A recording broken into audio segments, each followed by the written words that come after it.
제3강이 새 생명에 관하여.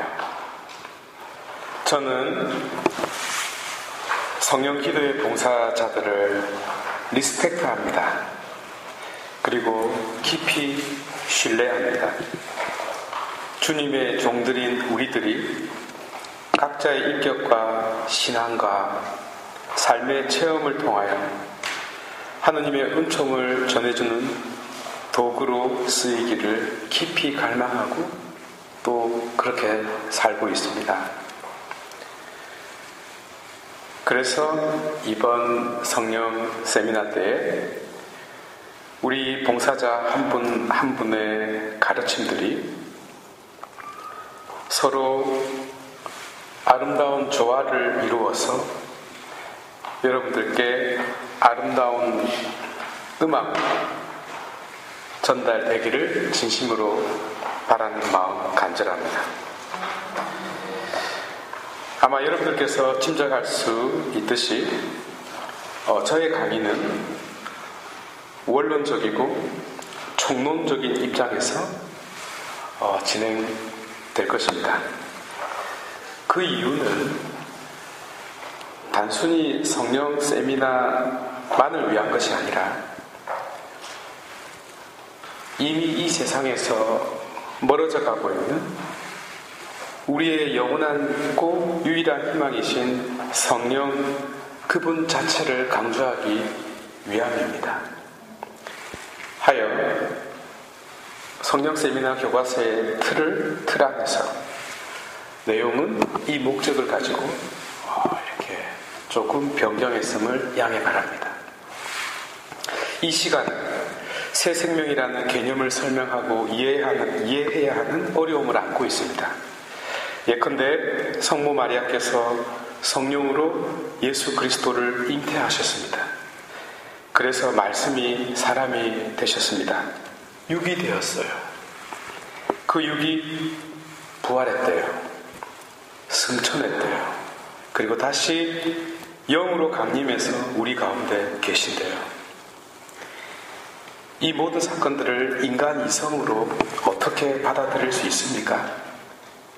차라리 내가 세상을 창조했다, 내가 신이다 라는 말을 믿는 것과 무엇이 다릅니까? 서로 호황된 말이라는 것에는 별반 차이가 없으니까요. 그런데도 구약 성경 시초부터 신약 성경 마지막에 이르기까지, 곧 계시의 시작부터 계시의 완성에 이르기까지, 또한 교회 역사 처음부터 지금까지 도금하는 하느님의 속성에 대하여 아주 명확하고 분명하게 이렇게 선언했습니다. 아니, 앞으로도 영원히 이렇게 선언할 것입니다. 하느님은 순수한 영이시다 라고 말입니다. 끝. 이 영이 육이 되셨습니다. 이분이 바로 우리와 똑같은 인성을 지닌 역사상의 예수님입니다. 그러나 그분은 우리와 다른 신성을 지닌 그리스도입니다. 이 신성과 인성의 결합으로 말미암아 그분은 참 하느님이시요 참 사람이시다 라고 믿고 있습니다. 이 믿음을 간직하고 있는 단체가 곧 기독교이자 교회입니다. 또한 하느님과 예수 그리스도로부터 발하신 영이 계시는데 그분이 성령입니다. 우리는 이 성령의 특별한 활동을 이해하고 깨닫고자 이 자리에 모였습니다. 그러나 금방 제가 질문했던 것처럼 받아들이기 힘든 이 전제, 아니 파악하기조차 힘든 이 전제를 어떻게 받아들여야 하느냐라는 어려움이 있을 줄로 압니다. 하여 강의에 들어가기에 앞서 잠시 간단하게나마 그 이유를 설명하고, 또한 신앙의 엄표가 가리키는 곳은 왜 감추어져 있는지를 설명드리고 싶습니다.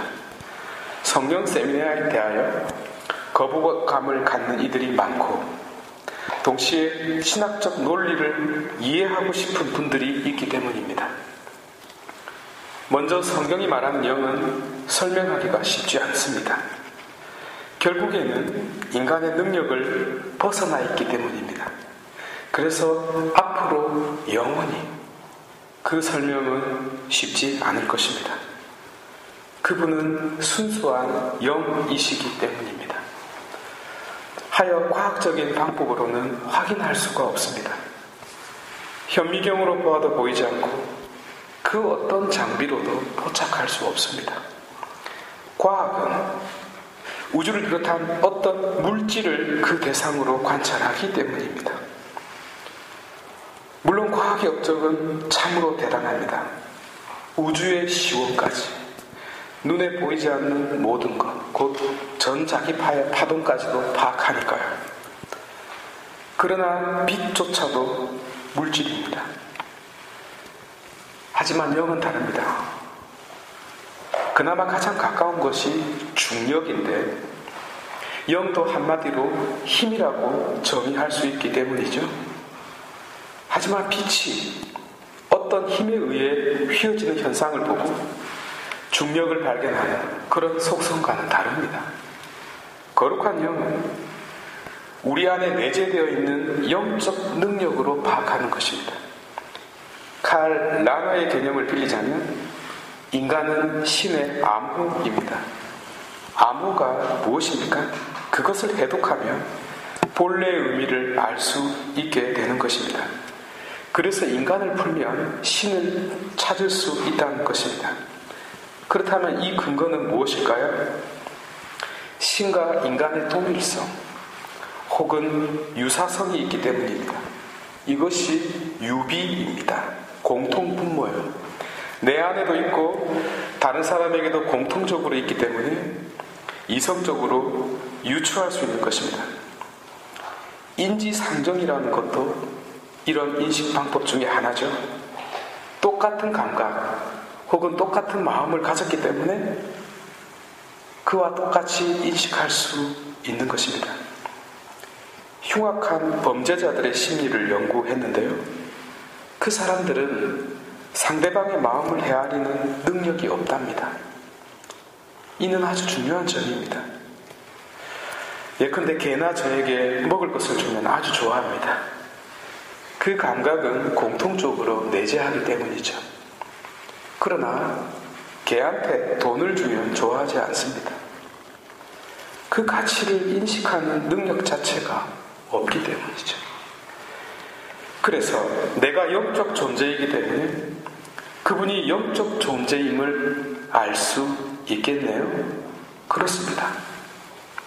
하이데거와 더불어 실존 철학의 양대 산맥인 칼 야스퍼스는 내가 나 자신을 파악하는 능력은 과학적 방법으로는 불가능하다고 그랬습니다. 왜요? 실존은 과학적 대상이 될 수 없기 때문입니다. 기분 좋고 나쁘고는 내 자신이 먼저 알아버립니다. 무슨 과학적 방법으로 알아요? 내 존재 자체가 먼저 파악해버리죠. 그래서 거룩한 영의 실제를 발견하는 유일한 도구는 우리 안에 내재되어 있는 영적 능력, 곧 믿음이라는 안경입니다. 여기에 지성, 이성, 마음, 영혼 등등이 복합적으로 작용하여 인식하는 것입니다. 접근 방법이 다르다는 점을 말씀드리는 것입니다. 그러나 이렇게 접근하더라도 한계가 있습니다. 순수한 영과 육신 안의 제한적인 영은 차원이 다르거든요. 그래서 알 수 있는데 알 수 없고 모르는데 아는 것입니다. 이 때문에 전통적으로 거룩한 영에 접근하는 방식이 두 가지가 있었습니다. 긍정의 길과 부정의 길요. 긍정의 길은 이성적 통찰, 곧 그 많은 신학적 통찰이 되겠고, 부정의 길은 소위 신비주의로 발전하게 된 것입니다. 베네딕토 교황님께서 이 두 가지 방법 모두가 중요한 방법이고 소중한 교회의 유산이라고 천명했듯이 어느 것 하나를 무시하거나 단죄해서는 안 됩니다. 말하자면 성령 세미나 하는 자들은 이상한 사람들이야 라고 함부로 판단하면 안 되겠습니다. 특히 이 시간에 성령에 의한 새 생명이라는 주제를 설명할 때 저는 오히려 부정신학의 방법을 쓰겠습니다. 이는 아니다라는 것을 계속 나열하는 방법이죠. 그러면 잘은 모르지만 아닌 것들을 곧 뿌연 안개를 걷어내는 것이죠. 이 방법은 오류를 피할 수 있는 좋은 방법이기도 합니다. 그러면 신앙의 엄표가 참으로 가리키고 있는 바가 어디인지를 그래도 볼 수 있게 될 것입니다. 새 생명은 무엇입니까? 헌 생명의 반대말입니까? 내가 이미 생명으로 살고 있는데 무슨 생명을 또 얻어요? 이 말은 누구의 말입니까? 니코데모가 예수님께 한 질문이었습니다. 그는 율법을 전공한 사람이었습니다. 오늘날의 변호사입니다. 이 질문을 듣고 예수님께서는 그것도 모르냐라는 식으로 반문했죠. 이 개념은 우리도 실존적으로는 이미 알고 있다는 뜻입니다. 새 생명은 우리가 주머니에 넣고 다니는 그 무엇이 아니라 내가 내 안에서 체험할 수 있는 영적 상태이기 때문입니다. 다만 이 생명이 육신의 생명과 따로 떨어져 있는 그 무엇이 아니라는 점입니다. 거북이가 간을 집에 놔두고 다니듯 따로 떨어질 수 없습니다. 이 영적 생명을 논하면서 육신의 생명이 가치가 없다고 가르치는 사람들이 제법 있습니다. 이 부분은 아주 조심해야 되는데요. 너무나 쉽게 육신의 생명을 경멸합니다. 하찮게 여겨요. 이에 대하여 저는 절대적으로 아니다라고 자신 있게 말할 수 있습니다. 그런 유의 가르침들은 영적 생명에 비하여 상대적으로 설명한 어떤 가치로 받아들이면 좋겠습니다. 영원한 생명을 얻고자 육신의 생명을 함부로 버린 자는 순교해도 결코 순교자가 될 수 없다는 사실이 이를 증명합니다. 이 설명과 전제를 숙지하고 영적 생명, 곧 새 생명에 대하여 알아보도록 하겠습니다. 첫 번째, 새 생명의 의미. 요한복음 10장 10절의 말씀입니다. 에고 엘톤, 나는 왔다. 희나, 뭐뭐 하기 위해서. 조엔 에코시, 여기서 양들이라는 말은 없는데요.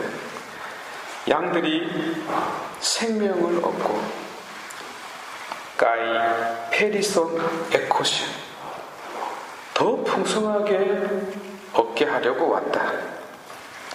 여기서 페리손이라는 단어는 페리세오라는 동사가 그 어원입니다. 넘어서다, 풍요롭게 하다, 특별하게 넘치게 하다라는 뜻으로서 신약 성서 곳곳에서 하느님의 은총을 설명할 때 종종 사용되었습니다. 우리가 밥을 먹을 때에도 특별한 음식이 준비될 때가 있습니다. 언제죠? 생일날, 혹은 결혼기념일, 혹은 축일날에 상다리가 휠 정도로 풍성해집니다. 마찬가지로 그분과의 관계에서도 이런 날이 찾아옵니다. 당연합니다. 여러분들께서 결혼한 순간을 생각해 보십시오. 언제까지 연애만 하지는 않았습니다. 그런데 어느 날 그 사람이 라스베가스로 여행 가자고 했습니다. 그리고 밤이 되니까 환상적인 그 인공 폭포 앞에서 저 북극의 오로라보다 더 아름다운 빛의 향연 속에서 그 사람이 갑자기 내 앞에 무릎을 꿇고 10캐럿 다이아몬드 반지를 보여주면서 청혼을 하지 않았습니까? 당신 없는 세상은 생각할 수 없다고, 당신 없이는 더 이상 살 수 없다고, 앞으로 언제까지나 당신과 함께 하고 싶다는 고백을 듣고 그 청혼을 허락한 것이 아닙니까? 아닙니까? 우리와 그분과의 만남도 이와 같습니다. 언제까지 연애만 하지 않습니다. 청혼을 하기 전까지 우리가 그분을 신뢰할 수 있도록 그분은 당신의 마음과 생각을 보여주시고 구체적으로 행동하셨습니다. 아브라함을 부르셔서 온 인류를 위한 가족으로 삼으셨고, 모세를 통하여 해방된 자로 살게 하셨고, 시나이 기약을 맺음으로써 계약의 백성이 되게 하셨고, 성전을 짓게 함으로써 현존이라는 기쁨을 체험하며 살게 하셨습니다. 나아가 다윗을 통하여 메시아를 보내주실 것을 약속함으로써 희망을 간직하고 살게 하셨습니다. 그리고 그 약속이 단지 허황된 희망이 아니라 말 그대로 당신의 약속대로 구체화되었습니다. 어린 소녀 마리아를 통하여 그분이 찾아오셨습니다. 그래서 말씀이 유기된 역사가 시작되었습니다. 영이 유기된 것입니다. 이때가 바로 신약이 시작된 순간이고, 하늘의 영이 땅에 유기된 순간입니다. 구원의 역사가 정점에 이르게 되고 계시가 절정에 이르게 된 순간입니다. 기독교가 탄생하고 교회가 출현할 수 있는 토대가 마련되었습니다. 이것은 허황된 희망이 아닌 무지개와 같은 약속이 아닙니다. 이제 구원을 눈으로 볼 수 있게 되었고, 영을 붙잡을 수 있었고, 하늘을 알 수 있게 되었습니다. 우리와 똑같은 육신을 취하셨기 때문입니다. 공통의 분모가 생겼기 때문입니다. 이후 진행은 잘 아시니까 그분의 가르침을 묵상해 보도록 합시다. 그분이 쓰신 영원한 생명이라는 실체가 무엇일까요? 물리적으로 영원히 사는 것을 뜻할까요? 세상에 멋있는 사람들이 얼마나 많은데 저 세상 가서도 남편하고 그것도 영원히 살아야 되느냐 말입니다. 오히려 그것이 지옥이 아닐까요? 빅뱅 이전에는 시간이 아무 의미가 없었던 것처럼 영생의 세계에서는 물리적 시간이 존재하지 않습니다. 상태가 있을 뿐입니다. 어떤 상태냐? 이것을 복음서에서 계속 이야기했습니다. 하늘나라는 이와 같다 라고 말입니다. 겨자씨와 같고 깨어있는 현명한 처녀와 같고 소금과 같고 등불과 같고 밭에 묻혀있는 보물을 사는 것과 같다고 말입니다. 전부 상태를 말하고 있습니다. 구체적으로는 오른쪽 뺨을 맞으면 다른 쪽을 내어주고, 오리를 가자고 하면 심리를 가지고 원수까지도 사랑하라고 가르쳤습니다. 영으로 가난한 자가 행복하다라고 선언했습니다. 그 모든 것이 실존적인 상태입니다. 그분은 영원한 생명을 얻는 어떤 문이 따로 있다고 가르치지 않았습니다. 그 생명은 내 안에 고스란히 내재되어 있는 어떤 상태를 가리켰습니다. 그것을 풍성하게 페리손, 곧 넘치고 넘치도록 내 안에서 체험하도록 하시려고 오셨다고 하셨습니다. 그런데 이 체험은 당신과의 관계, 곧 당신을 통하여 생명의 근원이신 아버지와 떨어질 수 없습니다. 그렇지 않으면 구원자가 필요 없으니까요. 왜 당신과의 관계가 필요할까요? 우리가 육신의 음식을 매일 먹듯이 생명의 샘으로부터 영신의 음식도 계속 공급받아야 하기 때문입니다. 여러분들 혹시 매일 사랑한다라는 말을 하십니까?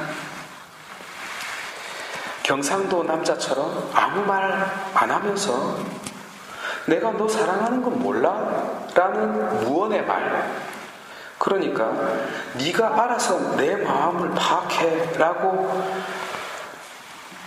말 없는 말을 하면서 사는 사람이 있습니까? 그렇게 하지 마세요. 사랑은 매 순간 사랑을 확인하고 살아야 하는 존재입니다. 우리 아이들에게 사랑한다는 말을 하지 않으면 그 영혼이 거칠어지고 메말라갑니다. 그분은 언제나 우리가 생생한 생명으로 살아가기를 원하십니다. 아니, 당신이 우리에게 그 음식을 주시고자 애걸복걸합니다. 두 번째, 새 생명의 출처. 새 생명은 예수 그리스도께서 보내신 영입니다. 이 생명의 영은 아무 근거도 없고 아무 출처도 없는 그런 실체가 아닙니다. 그리스도께서 약속하신 영입니다. 왜요? 당신이 우리와 영원히 함께하겠다라는 당신 약속의 구체적인 실현이기 때문입니다. 육신성은 함께 있음의 가장 구체적인 방식입니다. 제가 지금 여러분들과 함께 있고 여러분들 앞에 있습니다. 분명합니다. 그러나 여기에 있지 않는 다른 신자분들과 제가 지금 함께하고 있습니까? 마음으로야 함께하고 싶지만 저는 지금 여기에 있습니다. 저기에 있을 수가 없습니다. 결국 그들과는 구체적으로는 현실적으로는 함께하고 있지 않습니다. 아니, 함께하고 있지 못합니다. 존재론적으로 말입니다. 그분도 마찬가지입니다. 그분이 육신성을 가지고서는 모든 이들과 동시에 함께할 수 없습니다. 그래서 복음서를 보면 예수님께서 시몬의 장모를 치유하고 동시에 그 마을 사람들의 병고를 치유하고 난 뒤에 그 고을 사람들이 찾아와서 자기들을 떠나지 말라고 부탁합니다. 누가복음 4장 42절에서 43절에 나오죠. 그러나 그분은 나는 하느님 나라의 기쁜 소식을 다른 고을에도 전해야 한다라고 말씀하시고 떠나십니다. 왜 떠나야 했죠? 육신성이라는 한계를 가졌기 때문입니다. 그래서 영적인 방식이 아니고서는 함께할 수 있는 방법이 없는 것입니다. 바로 이 사건이 오순절 성령 사건입니다. 또 다른 예를 설명해 보겠습니다. 자녀들이 한 명은 뉴욕에, 다른 한 명은 LA에, 막내는 플로리다에 살고 있다고 합시다. 크리스마스에 있는 장남에게 가서 손자를 봐주고, 레이버데이 때는 둘째에게 가서 즐겁게 지내고, 또 다른 때에는 플로리다에 사는 막내에게 가서 용돈도 주었다고 칩시다. 그러면 그 자녀들은 부모의 사랑을 깊이 느끼게 될 것입니다. 그런데 그 순간이 지나고 나면 어떻게 됩니까? 더 이상 사랑하지 않는다고 생각할까요? 아니죠. 지금 이 순간 함께 있지는 않지만 여전히 사랑하고 있다고 느낄 것입니다. 그래서 그 다음 크리스마스가 기다려지는 것입니다. 이 공백 기간에 함께 있음의 방식은 보이지 않는 마음과 마음의 연결을 통해서 이루어집니다. 물론 셀폰을 종종 사용하기도 하겠지만 눈에 보이지 않는 마음이 결국 서로 전달되게 되는 것입니다. 이 방식을 영적 방식이라고 볼 수 있겠습니다. 이것이 역사적 예수님의 육적 방식과 역사를 초월한 그리스도의 영적 방식의 합일입니다. 영적인 방식은 육적인 방식을 상승시키는 방법입니다. 그래서 성령은 역사적인 예수님의 사랑과 마음을 깨닫게 해주는 사명을 가지고 있습니다. 크리스마스 때 손자를 돌보아 준 것처럼 그분은 제자들의 발을 씻겨주셨고 끝까지 사랑하셨고 십자가에 못 박혀 돌아가시기까지 나를 위해 목숨을 내어주셨던 사랑을 깨닫게 해주십니다. 그분이 나와 똑같은 육신으로 이 지상의 삶을 걸어가셨고 40일의 광야의 유혹을 견뎌내면서 내 삶의 고통을 몸소 겪으셨고 십자가의 고난을 짊어지심으로써 우리 모두가 겪을 인생의 온갖 고초를 먼저 맞닥뜨리셨습니다. 당신의 이 모든 걸음들이 나에게 위안이 되고 희망이 되고 있습니다. 나아가 부활하심으로써 곧 우리 가정의 현실로 바꾸면 육적인 방식으로 부모가 함께 하지는 못해도 영적인 방식으로 곧 자녀를 걱정하고 사랑하는 마음이 그 시간을 채워주고 있는 것과 같습니다. 그런데 부모의 이 마음을 느끼지 못한다면 그 자녀는 어떤 마음을 가지게 되겠습니까? 버림받은, 혹은 외로움을 느끼게 될 것입니다. 바로 이 허전함을 영이 가득 채워줍니다. 이를 어떻게 확인할 수 있습니까? 이것이 세례성사와 견진성사라는 예식입니다. 이 예식을 통해 그분과 나는 반으로 쪼개진 목걸이를 서로 가지게 되는 것입니다. 지워지지 않는 영원한 인호가 박힌다는 말은 내가 너를 영원히 사랑한다는 뜻입니다. 너는 영원히 나의 자녀이고 그래서 나는 부모로서 너를 영원히 떠날 수 없다는 뜻입니다. 네가 나를 떠날지라도 나는 너를 떠날 수 없다는 약속입니다. 왜? 당신은 나의 부모이니까요. 결국 내 손을 놓지 않겠다는 당신 의지의 표현입니다. 이 약속의 결과로 보내주신 선물이 바로 성령이었습니다.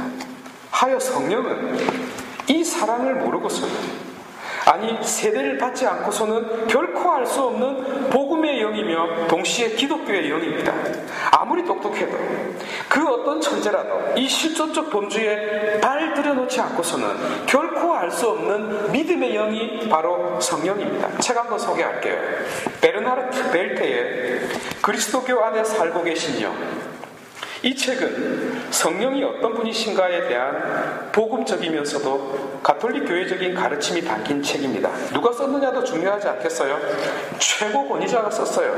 핍독하시기 바랍니다. 성령은 예수 그리스도로부터 발하셨습니다. 그러나 그 영은 창조의 영이신 성부 하느님으로부터 발하신 영입니다. 예언자들을 통하여 말씀을 전한 영이기도 합니다. 우리가 매주일 고백하는 신경에 담겨 있습니다. 이 거룩한 영은 그래서 하느님의 속성에 따라 진리의 영이고 사랑의 영이며 자비의 영입니다. 더 구체적으로는 교회의 영이며 복음의 영입니다. 출처가 있고 목표가 있다는 뜻입니다. 이 목표는 그리스도의 사랑에 맞춰져 있습니다. 세 번째, 새 생명의 가치. 새 생명은 성령을 받은 생명을 가리킵니다. 여기서 헷갈릴 수 있겠습니다. 먼저 이 질문을 할 수 있습니다. 세례를 받지 않은 생명은 고귀한 생명이 아닌가? 혹은 세례받은 자의 생명과 다른가? 라는 질문입니다. 제가 서두에 말씀드렸습니다. 육신적 생명의 고귀함에 대해서 말입니다. 논할 필요가 없습니다. 그리고 기독교 범주에 속한 시각이지만 모든 생명은 창조주에 의해 주어진 선물입니다. 특히 인간이란 존재는 성부 하느님의 영에 의해서 당신의 모상대로 창조된 생명입니다. 그런데 왜 새 생명을 받아야 합니까? 니코데모의 질문이 또 반복되네요.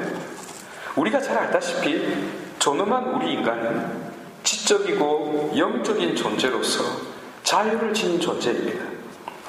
이 사실은 대단한 능력이면서 동시에 아주 큰 위험 요소를 가지고 있음을 의미합니다.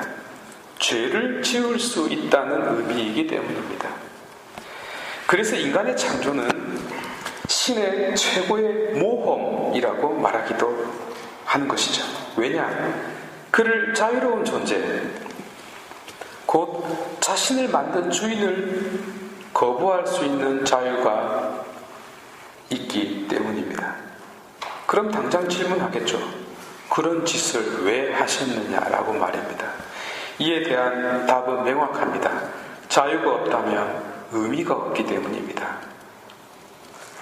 예를 들자면 로봇의 삶이 무슨 의미가 있습니까? 다른 동물들을 보십시오. 본능으로만 살아가는, 그래서 죄를 짓지 않지만, 아니 죄를 지을 수 없지만 그 삶은 실존적 의미가 없습니다. 자유가 이런 가치를 가집니다. 자기 실존의 가치를 획득합니다. 반면 이 자유는 스스로의 가치를 끌어내릴 수 있습니다. 어디까지 죄를 지을 수 있을까요? 인간이 상상할 수 있는 데까지. 아니, 상상을 훨씬 뛰어넘어서 자신을 창조한 신을 죽일 수 있는 죄까지 범할 수 있습니다. 실제로 그랬고요. 바로 이것이 우리에 대한 그분의 사랑입니다.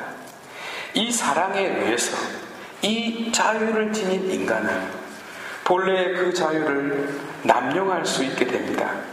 생명의 가치가 떨어질 수 있게 된다는 뜻입니다. 생명에 관한 기독교의 관점은 고정불변이 아닙니다. 언제나 변합니다. 내 마음먹기에 따라서 내 행위에 의해서 결정이 됩니다. 하위의 것을 사랑하는 것이 악이고 상위의 것을 사랑하는 것이 선입니다. 성 아우구스틴의 가르침입니다.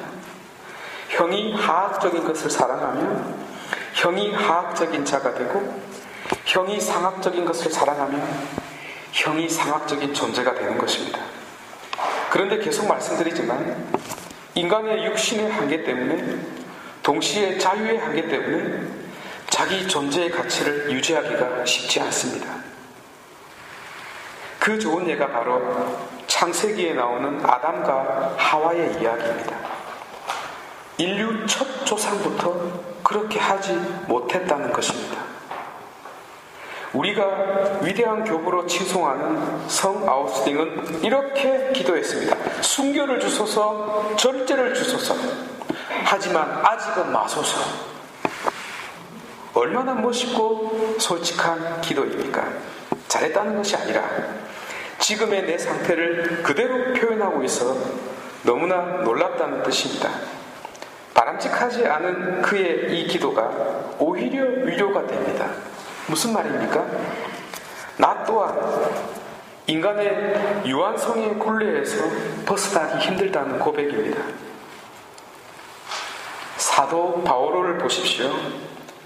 선을 행하고 싶으나 악을 행하고 만다 라고 탄식하지 않았습니까?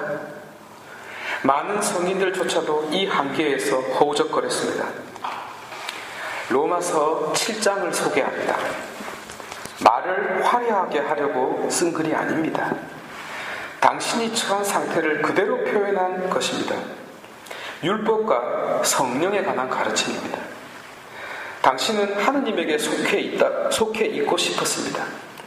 그 방법이 바로 율법을 지키는 것이었습니다. 핵심은 belong to입니다. 내가 어디에 속해 있느냐라는 신앙의 궁극적인 질문입니다. 그런데 문제는 역설이죠. 사도 바오로는 율법에 속해 있었습니다. 왜요? 그 율법이 자기에게 생명을 줄 것이라고 확신했으니까요. 그런데 죄를 가져다 주었고 죽음 그 자체까지 가져다 주었다는 것입니다. 당신은 하느님 영역에 속해 있으려고 했습니다. 놀랍지 않습니까? 우리 모두도 죽음에 속해 있고 싶은 자는 아무도 없을 것입니다. 그런데 정작 현실은 죽음의 진흙탕에서 허우적거리고 살고 있지 않습니까? 기쁨은 사라지고 한숨만 쉬고 있지 않는지요. 이 사실은 세례를 받고 살아도 그렇다는 것입니다. 육신성의 한계 때문이에요. 이 상태가 인간의 처참한 처지인데요. 내 안에 하느님의 생명이 들어오더라도 내가 여전히 육적인 존재라는 사실은 변하지 않는다는 점입니다. 이는 아주 중요한 사실입니다. 착각하면 안 됩니다. 만약 그렇다면 성령으로 새 생명을 받은 것은 무엇이란 말입니까? 그래서 성령에 의한 세례를 말씀드리는 이유입니다. 성령을 받은 것과 성령을 받았다는 체험은 다른 것입니다. 어디에 비유하면 좋을까요? 이 차에 비유해 볼게요. 성령은 가스입니다. 가스가 들어왔다고 하여 현대차가 벤츠로 바뀌나요? 바뀌지 않습니다. 그 차는 그 차입니다. 성령은 에너지이거든요. 그런데 성령이 들어왔는데 왜 차가 안 갈까요? 그것은 차가 안 가는 것이 아니라 내가 운전을 하지 않았기 때문이죠. 왜? 술을 먹었거든요. 죄를 지었거든요. 그러면 성령에 의한 세례는 무엇을 의미할까요? 술을 먹어서는 안 되겠다는 의지를 강화시키는 힘을 받은 것과 같습니다. 만약 내가 술을 먹고 싶은데도 술을 먹지 않았다면 운전을 할 수 있게 될 것입니다. 나는 변함없이 여전히 나이지만 지금까지의 내가 아닌 새로운 나, 곧 술을 절제하게 된 나를 경험하게 될 것입니다. 이런 의미에서 나는 새로운 존재가 된 것이죠. 변함없이 나인데 말입니다. 이를 바오로께서는 그리스도를 옷 입었다라고 표현하기도 했고, 그분을 영접했다고 했고, 혹은 거듭났다라고 말하기도 했습니다.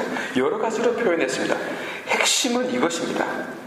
그분으로 무장하며, 곧 그분을 옷 입듯이 옷 입으며, 신약 성서가 엔듀오라고 말하는 그분을 옷 입듯이 옷 입으면 나의 내적인 생명이 달라진다는 것입니다. 죽은 생명이 아니라 살아있는 생명으로 변화된다는 것입니다.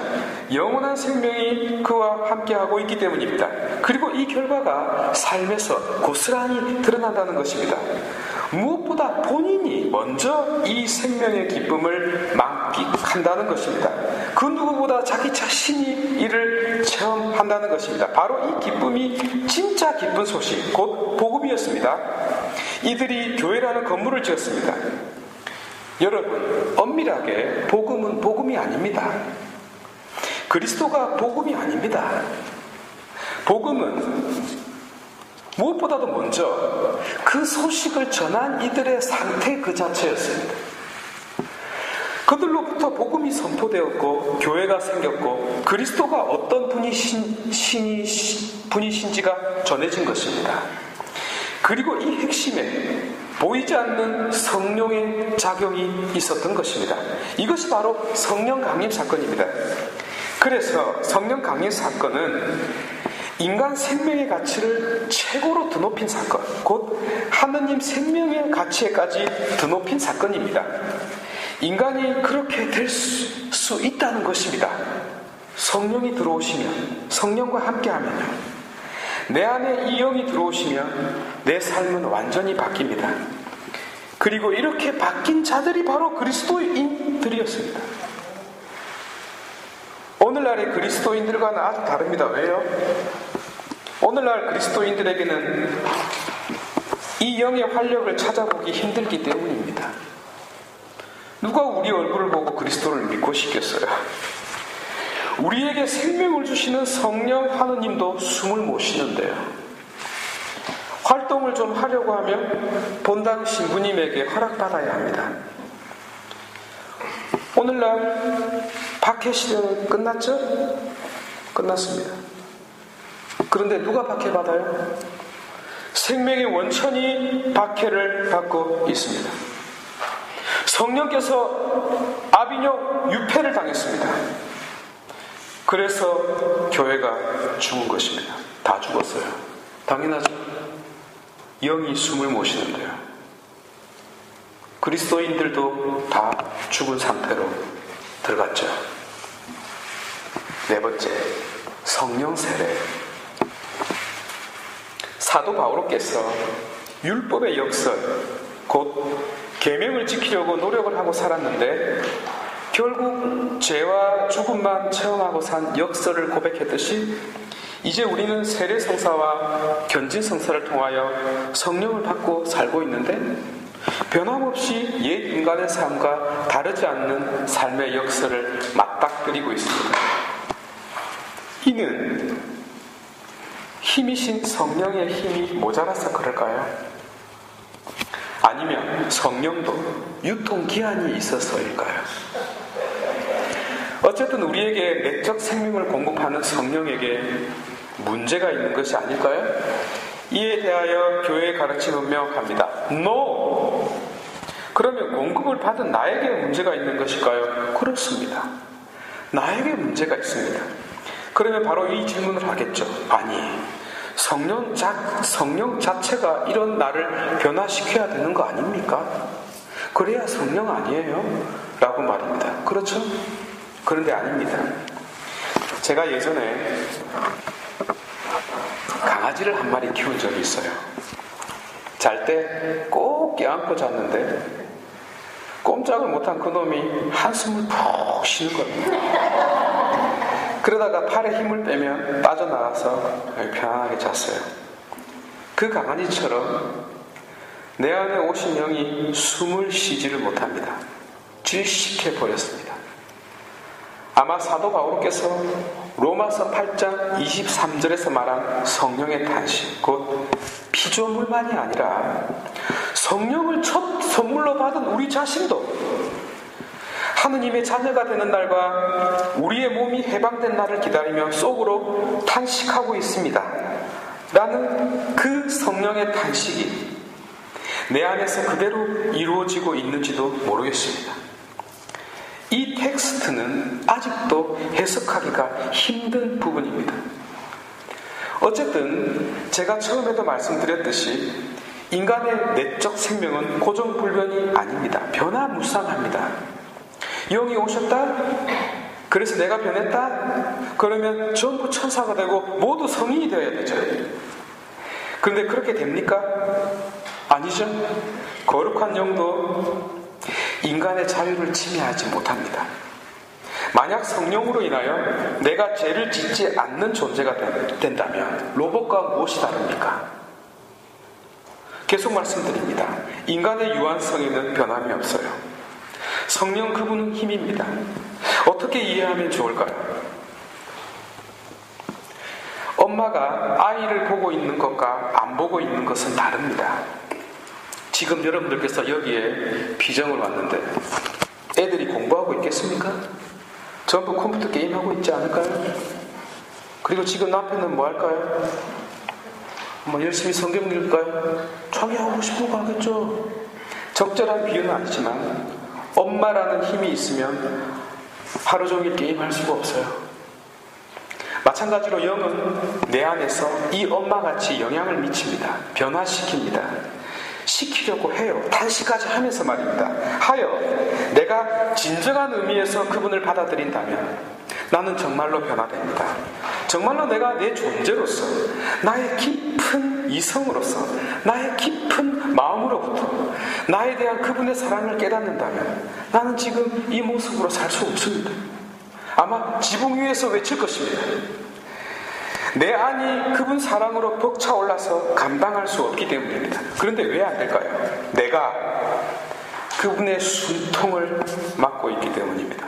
세례를 받은 내가, 성령을 받은 내가 마치 바오로의 역설처럼 받았는데 안 받은 것처럼 오리발을 내밀고 살고 있기 때문입니다. 사도행전 19장 1절에서 7절에는 아주 흥미로운 장면이 나옵니다. 그대로 전하면 이렇습니다. 아폴로가 고린토에 머물러 있는 동안에 바오로는 에페소로 갑니다. 거기서 몇몇 신도들을 만났는데 그분은 생뚱맞게 이런 질문을 했습니다. 여러분이 믿게 되었을 때 성령을 받았습니까? 라고 말합니다. 이 질문에 그들은 받지 않았습니다. 성령이 있다는 말조차 듣지 못했습니다. 라고 대답합니다. 그들이 받은 세례는 요한의 세례였던 것입니다. 그래서 그는 예수님의 이름으로 세례를 다시 줍니다.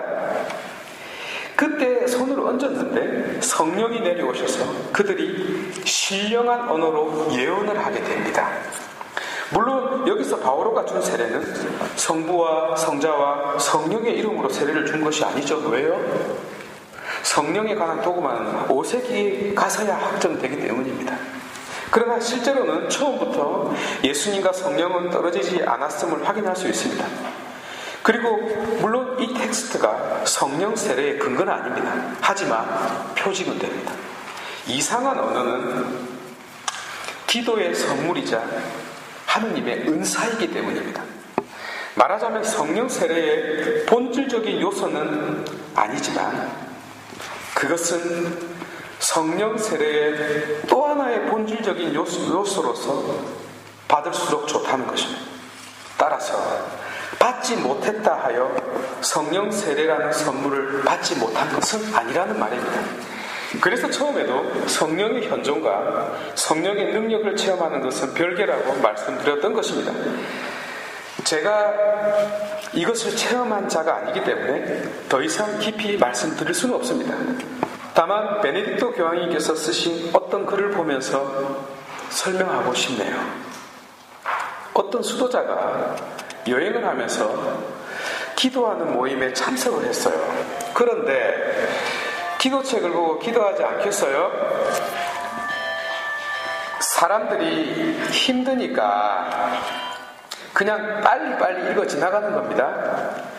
그러니까 이 사람들이 아부부부 하고 소리내고 기도했다는 겁니다. 그래서 사람들이 자기를 쳐다볼 것 아닙니까? 그래서 한 말이 아무 의미 없이 읽는 거나 자기가 아무 의미 없이 소리내는 것과 무엇이 다르냐는 겁니다. 한번 생각해 보세요. 우리가 이성적으로 어떤 기도를 할 수 있습니까? 내가 죄인인데 무슨 기도를 하겠습니까? 뻔할 뻔짜죠. 죄를 용서해달라, 내 소원을 들어달라는 종류죠. 전 인류가 바치는 기도를 한자리에 다 모아도 종류가 몇 개 안 돼요. 그래서 서양 교회에서 바치는 기도를 전부 모으니까 주님, 저에게 자비를 베푸소서, 이 기도 하나 했다는 겁니다. 동방교회에서 바치는 기도를 모으니까 주님, 저를 불쌍히 여기소서, 이 기도 하나 했다는 겁니다. 전 인류가 바친 기도가 이 두 가지였습니다.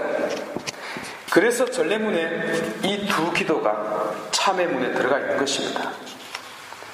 무슨 말이냐면 나의 지성으로, 곧 나의 이성적 언어로 바칠 수 있는 기도는 몇 안 된다는 것입니다. 어떨 때는 언어를 초월한 소리가 가장 인간적인 기도일 수 있습니다. 너무 슬프면 말이 안 나오잖아요. 그냥 울죠. 너무 기뻐도 마찬가지지만요. 말은 그 상태를 표현한 것에 불과합니다. 사람이 너무나 처참하면 말로 기도할 수 없습니다. 동물이 울부짖듯이 부르짖어요.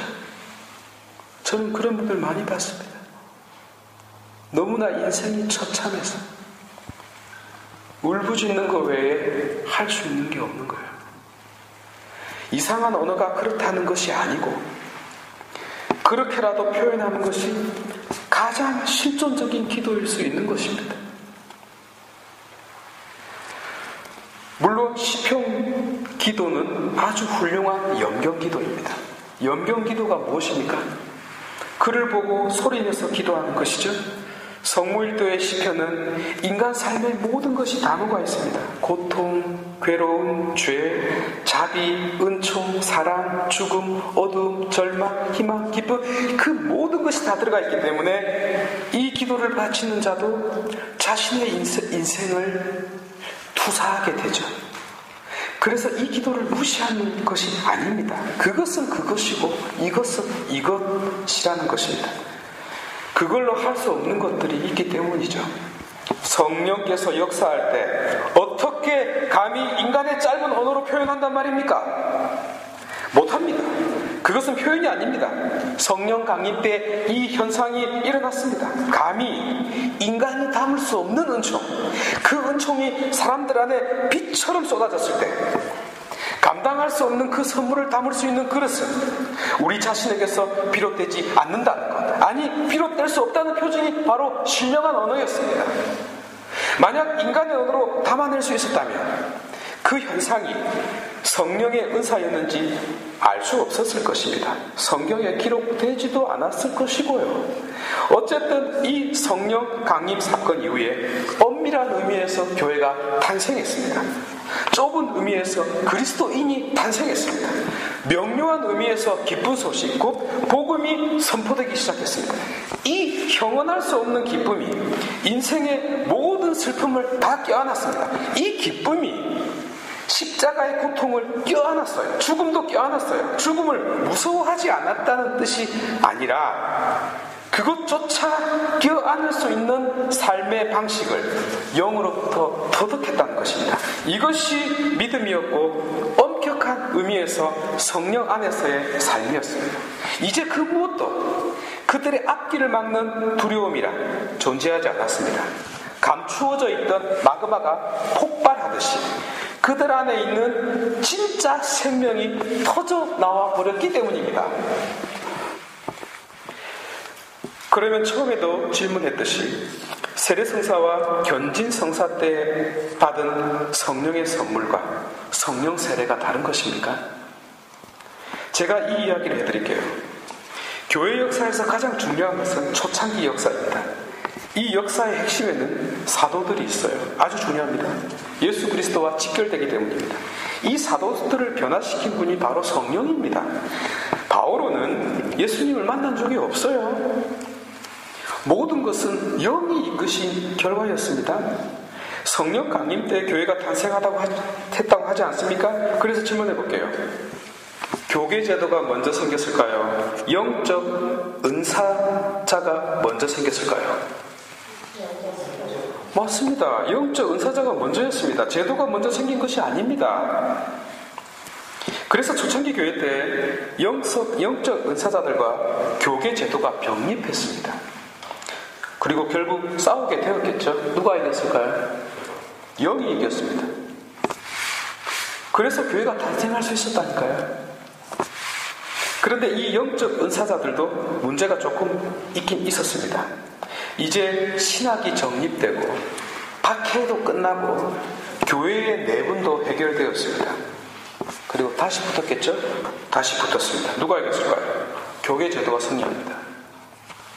그래서 영은 교계 제도 아래로, 곧 주교의 권위 아래로, 주교의 통치 아래로 들어오게 되었습니다. 그럼 이 다음에 교회 역사는 어떻게 되었을까요? 흔히 말하는 중세 암흑기가 시작되었습니다. 영이 숨을 쉬지 못했습니다. 숨 쉬지 못하게 했죠. 나대지 못하게 했어요. 아예 죽은 것과 다를 바 없었습니다. 당신이 왕인데도 실제 권력은 교계 제도가 잡고 있어서 눈치 보고 겨우 숨만 쉬고 살았습니다. 그러나 영은 가끔 성인들을 통하여 그리고 몇몇 신심운동을 통하여 활동을 해오셨습니다. 교회를 살려내고 지켜내고 유지시켰죠. 그러나 전반적으로 거룩한 영은 잠자는 숲속의 공주처럼 1500년 동안 잠만 디비 잤습니다. 자고 싶어서가 아니었어요. 성령이 바빌론 유패를 당했습니다. 바빌론 유패를 당했습니다. 지금도 바빌론 유패를 당했습니다. 그러다 2차 바티칸 공의회를 계기로 당신은 이불을 박차고 일어나 버렸습니다. 그래서 교회 역사가 바뀌게 된 것입니다. 그리고 이 미국에서도 이런 의문을 가지게 되었습니다. 그 옛날 성령이 빛처럼 쏟아진 것처럼 혹시 지금 이 순간에도 그 영이 우리 가운데 쏟아질 수 있지 않을까라는 질문요. 그리고 믿음을 갖고 그 영을 간절히 청했습니다. 제가 작년에 피츠버그에 갔다 왔잖아요. 50주년 기념일에. 거룩한 영은 내 삶에 역사하더라는 것입니다. 그러면 성령의 세례가 무엇입니까? 50년이 지난 그들 증언의 핵심은 지금 이 순간까지 나는 성령 안에서 살았다 라는 증언이었습니다. 제가 지금 성령 세례를 말하고 있지만 그 핵심은 교과서가 말하고 있듯이 성령으로 세례를 받았다는 사실이 아니라 성령 안에서 산다는 것입니다. 그래서 성령 세례라는 말은 좋은 말이 아닌 것이죠. 이 세례는 성령을 받은 것이라기보다는 성령과의 관계 속으로 깊이 들어가는 것을 가리키고 있기 때문입니다. 곧 끝내겠습니다. 5번째, 소브리아 에브리에타스.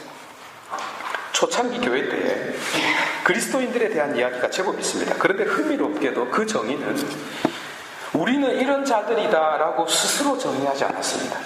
대부분이 세상 사람들이 붙여준 이름입니다. 최초로 그리스도인이라고 불리게 된 곳이 어디입니까? 맞습니다. 안티오키아, 시리아 안티오키아입니다.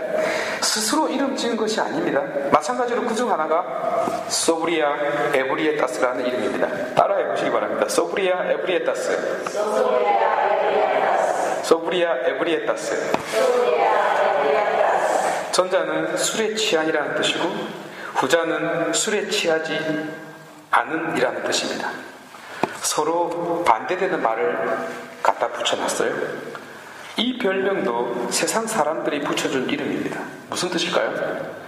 혹자들이 성령 기도의 사람들을 이상한 사람들이라고 생각하고 있듯이 그때도 그들을 보니까 술에 취한 사람들 같더라는 것이죠. 그래서 가까이 가서 대화해보니까 멀쩡한 사람들이라는 겁니다. 그래서 또 멀쩡한 줄 알고 또 관계를 맺었더만 또 이상한 언어로 또 말을 하는 이상한 사람들이라는 것이죠. 그래서 이 별명이 붙여졌습니다. 술에 취했는데 술에 취하지 않았다. 술에 취하지 않았는데 술 취했다. 정상인 것 같은데 비정상이고 비정상인 것 같은데 정상이다 는 것이죠. 성령으로 세례를 받은 자는 이렇게 됩니다. 왜냐하면 그는 성령 안에서 살아가기 때문입니다. 본디 영은 울타리가 없어요. 다 넘어가요. 바람처럼 구름처럼 얽매이지 않습니다. 여러분, 예수님을 보시면 자유로운 영혼을 지닌 분처럼 느껴지지 않습니까? 실제로 그렇습니다. 갈라디아서 5장 1절에서 사도 바오로께서는 그리스도께서는 우리를 자유롭게 하시려고 해방시켜 주셨습니다고 선언했습니다. 영원한 생명, 풍성한 생명, 은총, 기쁨, 자유, 해방, 구원, 이 모든 것들이 내 안에 어떤 실존적인 상태로 모아지고 있는 것 같지 않습니까? 세상 사람들이 알지 못하는 어떤 상태요. 소브리아, 에브리에타스 같이 알 듯 모를 듯. 단어는 똑같지만 그 의미가 다른 단어요. 제가 예전에도 말씀드린 적이 있습니다. 12월 25일에 똑같이 춤추고 기뻐하는데 그리스도인들은 그리스도의 탄생을 기뻐하면서 춤추었다고 말입니다. 세상이 모르는 기쁨요, 세상이 모르는 희망요, 세상이 모르는 생명요, 세상이 모르는 가치요, 세상이 모르는 관계요, 세상이 모르는 길, 비야, 세상이 모르는 충만, 페리소. 바로 이 삶이 성령 강림이었고 성령 세례였습니다. 바로 이 삶이 세상 한가운데에서 세상 사람들과 함께 살면서도 세상 사람들과 다른, 세상 안에 살면서도 바로 그 세상을 초월하며 살았던 그리스도인들에 관한 이야기가 되겠습니다. 2000년 동안 잊고 살았던 이 충만함, 이 생명의 삶을 2차 바티칸 공의회가 다시 찾았습니다. 동시에 초창기 교회의 그리스도인들의 이 기쁨의 본질을 다시 회복한 것이 바로 여기 미국이었다는 사실을 여러분 잊지 마시기 바랍니다.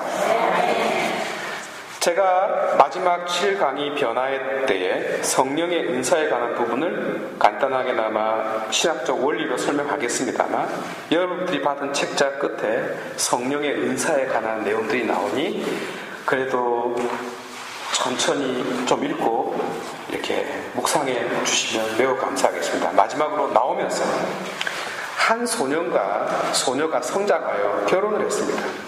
아이를 아이를 낳았습니다. 아이라는 새 생명을 얻었습니다. 기쁨이 넘쳐납니다. 그런데 유심히 보시기 바랍니다. 아이도 자기 자신이라는 생명을 얻었습니다만 그들 부모도 새로운 생명을 가졌습니다. 그들 안에 아버지로서의 생명과 어머니로서의 생명을 가지게 된 것입니다. 이 아이로 말미암아서 말입니다. 그래서 아빠 엄마는 예전의 삶의 모습으로 돌아갈 수 없습니다. 어떤 방식으로든지 이 아이를 위한 삶의 방식을 선택하고 살아야 합니다. 이제 아빠 엄마로서의 생명을 지녔기 때문입니다. 제가 지금 무슨 이야기를 하려고 할까요? 무슨 이야기를 끝내려고 하고 있을까요? 거룩한 영으로 말미암아 우리 각자에게는 이 아이처럼 부모로부터 영으로부터 새 생명을 얻었습니다. 그러나 자녀를 얻은 아버지도 아버지로서의 새 생명을 얻게 되었다는 점입니다. 그래서 우리의 빵긋 웃음은 아빠를 웃게 만들고 우리의 건강함은 엄마를 기쁘게 만듭니다. 곧 새 생명은 상호작용입니다. 우리에게 일방적으로 내리는 명령이 아닙니다. 성부 하나님께서는 마치 수십만, 수백만 명의 군대를 거느리고 그것을 바라보고 흡족해하는 그런 장교가 아닙니다.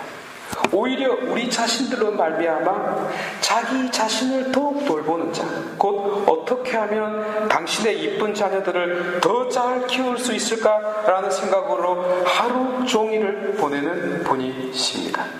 그러하오니 여러분,